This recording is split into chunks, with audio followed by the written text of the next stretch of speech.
Bonjour, aujourd'hui je vais continuer la correction de la partie 3 du sujet du BTSOL en optique géométrique et physique. Donc c'était le sujet qui était sur le microscope. On avait fait la partie 1 et 2. Là, donc, dans la partie 3, on va étudier l'ensemble du microscope. Donc, première question qu'il me demande, c'est la puissance. On va commencer à étudier la puissance. Hop. Donc, première question, il me demande de donner l'expression de la puissance notée PM du microscope en précisant les grandeurs qui interviennent. Donc, la puissance d'un microscope, la puissance déjà d'un instrument optique qui permet de regarder des objets rapprochés est définie comme étant le rapport de la tangente du diamètre apparent sous lequel est vue l'image instrumentale divisé par la taille de l'objet initial. Donc ici, on va noter PM égale tangente θ' divisé par AB, la taille de l'objet initial. Donc, étant donné que notre microscope est un instrument qui est très divergent, nous, on va travailler déjà avec des angles très petits. Donc, je peux dire que c'est θ' divisé par AB. Et je vais surtout utiliser la valeur absolue, puisque je ne connais pas la valeur je ne connais pas la valeur algébrique, c'est-à-dire le signe de cette puissance. Ensuite, il m'a demandé de préciser les grandeurs qui interviennent. Donc, je vais lui dire θ' et le diamètre apparent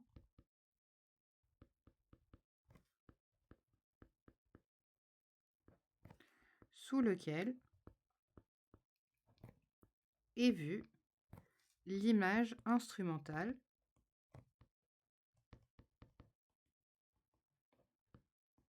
A'B'. Donc, l'angle est exprimé en radians. Ensuite, on a AB et la taille de l'objet initial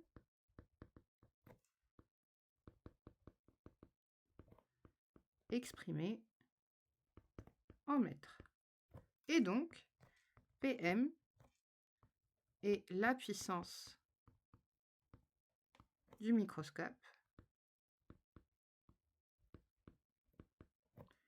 exprimée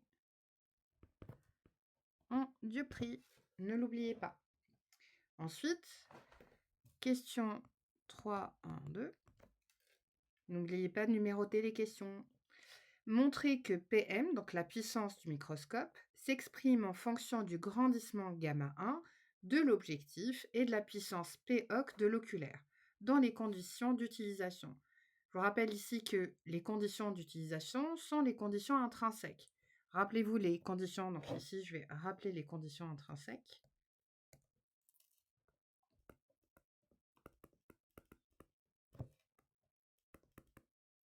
C'est-à-dire les conditions d'utilisation dans lesquelles n'intervient que l'instrument. Elles ne dépendent pas de l'observateur. Dans ces conditions-là, donc soit vous avez l'œil de l'observateur est confondu avec le foyer image de votre instrument, ou votre image est formée à l'infini. Donc ça, ce sont les conditions intrinsèques. Étant donné que pour le moment, l'utilisateur du microscope fait une mise au point à l'infini, donc on est dans ces conditions-là, et c'est pour ça qu'il précise que la puissance de l'oculaire est égale à la puissance intrinsèque. Je vous promets que ça va être utile par la suite. Donc dans cette question, il me demande de montrer que donc PM, ma puissance, s'exprime en fonction du grandissement. Alors moi j'avoue, la première fois quand j'ai fait cet exercice, j'ai fait comme un étudiant qui ne se rappelle plus de l'expression du tout. Donc j'ai fait grâce au schéma et grâce aux définitions. Je suis partie de la puissance du microscope, la définition qui est θ' sur AB ou tangente θ' sur AB. Je me suis rappelé que θ', c'est l'angle sous lequel est vue l'image à travers l'instrument. Donc j'ai exprimé θ' en fonction de AB et en fonction de la distance focale. Et ensuite, je me suis rappelé aussi, donc là, il veut le grandissement Γ1 de l'objectif.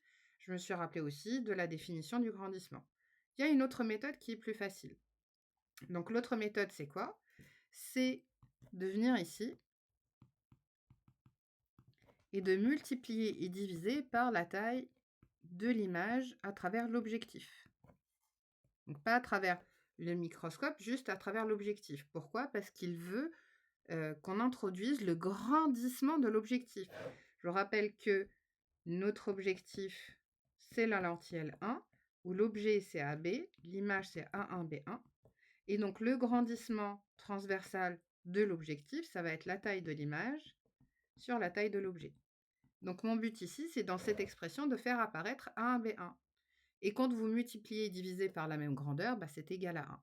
Ensuite, on fait quoi? On swipe. C'est-à-dire qu'on va échanger les numérateurs, plutôt les dénominateurs, hop, fois A1, B1 sur AB.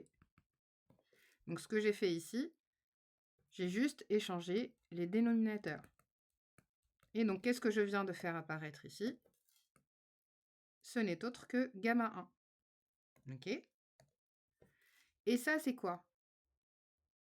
Moi, ça ressemble beaucoup à ça. Je ne sais pas si vous voyez le pointeur. Ça ressemble à un angle sur un objet. Donc ça, c'est quoi? Je vous rappelle la suite de la chaîne d'images. On a un oculaire. L'image finale, c'est A'B'. Donc, la puissance de l'oculaire, je vais l'écrire ici, qui est la puissance intrinsèque de l'oculaire, est égale à le diamètre apparent sous lequel on voit l'image instrumentale, divisé par la taille de l'objet par rapport à l'oculaire. C'est A1, B1. Et donc ainsi, je viens de démontrer que ça, c'est Poc, PIOC, idem, et ça, c'est gamma 1. Tatatata. Donc ici, je viens de prouver que, je reprends mon stylo bleu, la puissance du microscope est égale au grandissement transversal de l'objectif multiplié par la puissance de l'oculaire. Et voilà, j'ai répondu à sa question. Question 3.1.3. Vérifiez que cette puissance PM est égale à 1600 dioptries. On sait dans l'énoncé, donc pardon, toutes mes excuses, j'ai oublié ça, parce que je vous rappelle que le grandissement transversal de l'objectif est négatif, puisque l'objectif d'un microscope est un système qui est très divergent. Pardon. Et donc, ici, pour trouver la puissance du microscope, je prends la valeur absolue de gamma 1, ça veut dire 40, que je multiplie par la puissance de l'oculaire qui m'a aussi été donnée dans l'autre partie. Je ne me rappelle plus la partie 1 ou partie 2. Et donc, 40 fois 40, ça fait 1600. Gamma 1 est sans unité, PE est en dioptrie, et donc je trouve des dioptries. Et voilà, donc j'ai répondu aux premières questions. Alors, maintenant, on va passer au grossissement. Il vous dit, calculer la valeur du grossissement commercial du microscope. Normalement, vous devez connaître cette expression. Elle ne vous sera pas donnée. Ça fait partie du cours. Et donc, c'est une des formules que vous devez connaître. Le grossissement commercial est égal à la puissance divisé par 4. Donc, divisé par 4 dioptries. Parce que rappelez-vous, quand on a défini le grossissement commercial, c'était par rapport à une distance minimale qui a été donc imposée par les constructeurs, qui est de 0,25 mètres. Donc, ça fait un quart. Et donc, ça fait des dioptries. Et donc, ici, ici, donc dioptrie sur dioptrie, ça fait 100 unités, donc votre grossissement commercial est 100 unités. Donc on va pouvoir écrire 1600 sur 4, ça fait 400. Rappelez-vous s'il vous plaît, le grossissement et le grandissement, c'est des rapports de même grandeur, donc il n'y a pas d'unité s'il vous plaît. Ok, on a répondu à la 3.2, on passe à la 3.3. Hop. Donc, là, on passe à la limite de résolution. Donc, il vous dit, question 3.3.1, quelle est la signification physique de la limite de résolution du microscope? Tout simplement, c'est quoi une limite de résolution? C'est quand, par exemple, vous regardez quelque chose sans lunettes, sans instrument, sans rien du tout. La limite de résolution pardon, de l'œil nu, c'est quoi? C'est ce que vous, quand vous regardez un objet, c'est les 2 points les plus proches, donc la plus petite distance entre 2 points que vous arrivez à distinguer. Si vous voulez, c'est le plus petit truc que vous arrivez à voir net. Maintenant, quand j'utilise un instrument optique, un appareil photo, une loupe, ici un microscope, ça va être la plus petite distance entre 2 points. Dans l'image à travers cet instrument-là, ça va être 2 points nets. Donc si vous voulez, là j'ai 2 points, on va faire ici. J'ai un point A et un point, je vais l'appeler B. Là j'ai mon instrument optique, donc système optique. Là c'est cette distance-là. Quand les rayons lumineux arrivent sur le système, bim bim bim, il fait son usine, il transforme ses rayons lumineux. Il va me donner pareil 2 rayons qui vont donner 2 images A' et B', où A' c'est l'image de A et B' l'image de B. Et donc à travers ce système-là, moi quand je regarde, j'arrive à distinguer ces 2 points-là. C'est-à-dire je dis oui, je vois bien 2 points distincts. Et donc la limite de résolution, c'est quoi? C'est cette distance-là, la plus petite, telle que l'image à travers mon système optique reste nette. Donc nous, on va écrire quoi? On va lui dire, pardon, la limite de résolution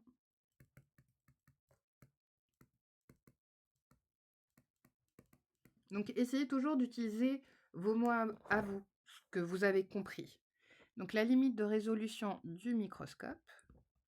Mais essayez surtout de ne pas faire de longues phrases, on n'est pas en culture générale. On veut des phrases courtes, concises et claires. N'essayez pas d'utiliser des mots que vous ne comprenez pas ou des mots complexes. Utilisez le plus simple. Donc la limite de résolution... Oups, pardon.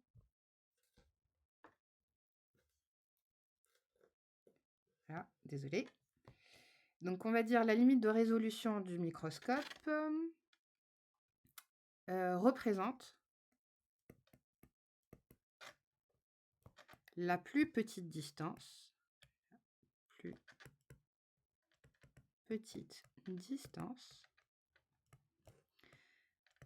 entre 2 points dans le plan objet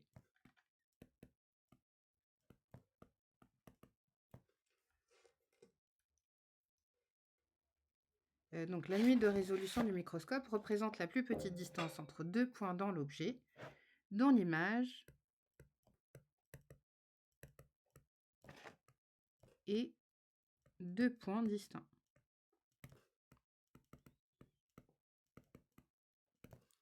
Donc sur internet, vous pouvez trouver plein de définitions, mais comme j'ai dit, utilisez vos propres mots. Ça, ce sont mes mots à moi pour définir la limite de résolution du microscope.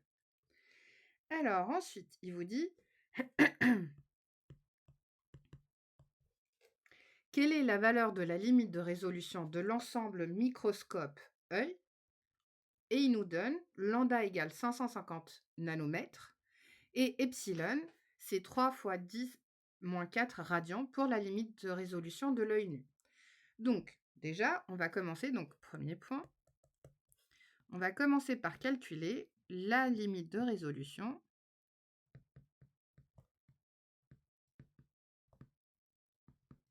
du microscope. Parce qu'en fait, pourquoi il me demande ici de faire ce calcul? Lui, le microscope, d'un objet qui est très très très petit, nous permet d'avoir une image. Et donc, d'un objet très petit, il doit y avoir une distance entre 2 points lumineux de cet objet-là. Le microscope, il permet d'avoir justement donc une image où on peut distinguer justement une plus grande distance entre ces 2 points-là. Mais le microscope est utilisé par un observateur.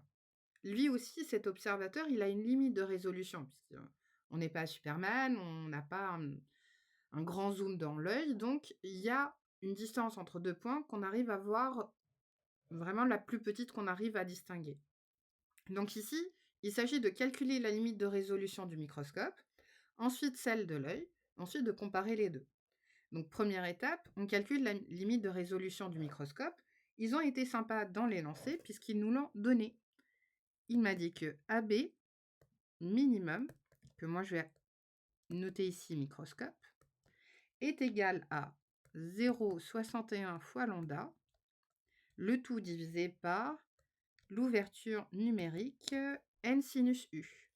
Donc, on a 0,61 fois donc 550 nanomètres, c'est-à-dire 550 fois 10 moins 9. Nano, c'est comme 9. Voilà, retenez comme ça. Et n sinus u, on l'avait dans l'énoncé, c'était 0,65. On fait notre calcul et on trouve 0,52 microns. Je rappelle que les microns, donc c'est un U avec une petite cape, comme ça. Et ça, c'est égal, donc, pardon, désolé, j'écris trop vite. Les microns, c'est micromètres. Et c'est 10 puissance moins 6 mètres. C'est-à-dire 0,0000001. Donc 5 zéros et un chiffre. Donc ici, quand vous trouvez sur la calculatrice, vous devez directement donner en microns parce que la limite de résolution doit être donnée en microns. Ne l'oubliez pas, s'il vous plaît. Donc, on a calculé la limite de résolution du microscope. Maintenant, nous, on sait que la limite de résolution, je vais l'écrire ici, je vais l'écrire là plutôt. Donc, la limite de résolution de l'œil nu, c'est-à-dire l'œil sans instrument, sans lunettes, sans rien du tout, l'œil tout simple. Et croyez-moi, quand vous utilisez le microscope, vous mettez votre œil directement. Vous ne pouvez pas utiliser les lunettes pour l'avoir fait, c'est infernal. Donc, on va le noter, epsilon prime égale 3 fois 10 moins 4 radians. Donc, lui, dans l'énoncé, il a mis epsilon. Moi, je mets epsilon prime exprès pour me rappeler que ça concerne l'image. Donc, maintenant, on va calculer la limite de résolution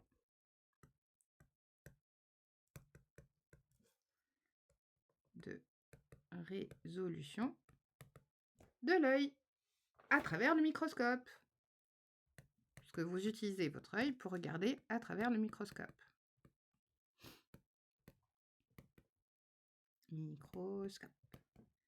Donc, cette expression-là de AB min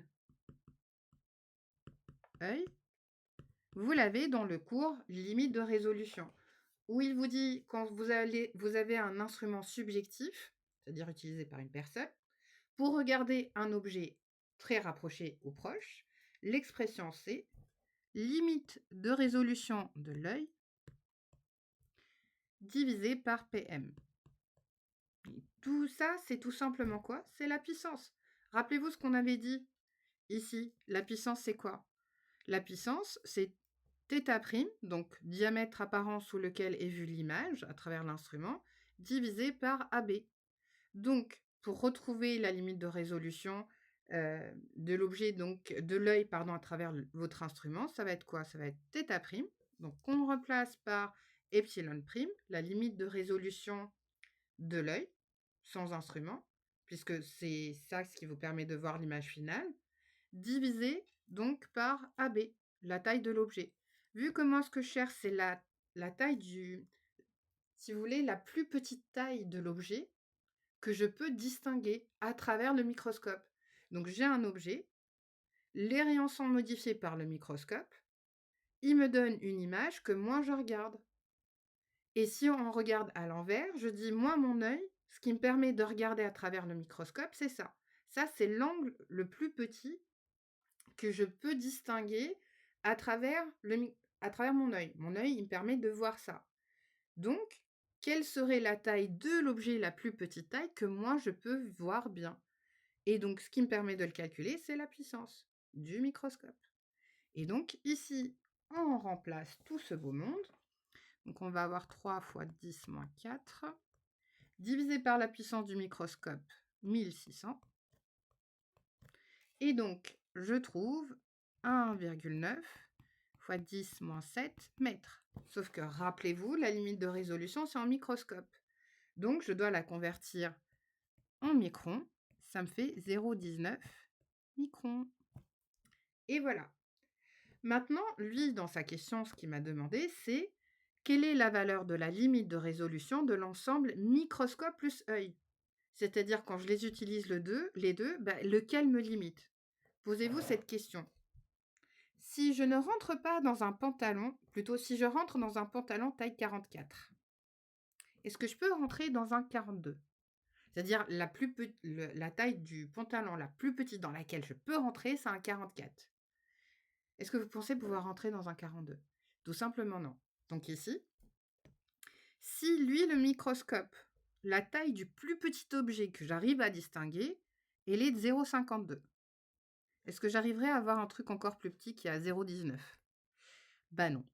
Donc, on va lui dire ici, étant donné que le plus petit objet que j'arrive à distinguer bien grâce au microscope est plus grande que ce que j'arrive à distinguer à travers mon œil, donc la valeur que je vais garder, c'est la plus grande valeur, c'est-à-dire celle du microscope. Donc on va lui dire, on garde la plus grande, donc la plus grande limite de résolution. Donc, la limite de résolution, et s'il vous plaît, prenez le temps de tout lui écrire, parce que vous balancez juste ça, AB mine du microscope plus grande que AB mine de l'œil, on va dire OK, et donc finissez de tout expliquer. Donc la limite de résolution, œil plus microscope,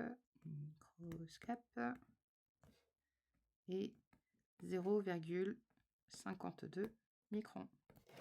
Et voilà pour la partie 3. Donc on se retrouve dans la vidéo suivante pour la partie 4.